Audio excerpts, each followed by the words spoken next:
Hej og velkommen. Kender I det, når vi ikke kan, eller vi er kommet til at melde os i en gruppe, og vi ved ikke lige, hvordan at vi får meldt os ud af gruppen igen? Det er meget simpelt. Vi finder den gruppe, vi er medlem af. Det gør vi enten ved at skrive heroppe.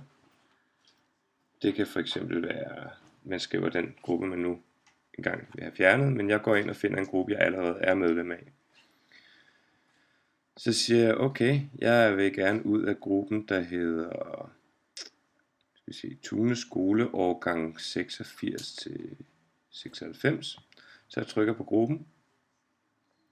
Herovre kan I se, der er noget med notifikationer, og så kan I se den her lille knap, der er her, hvor at musen peger.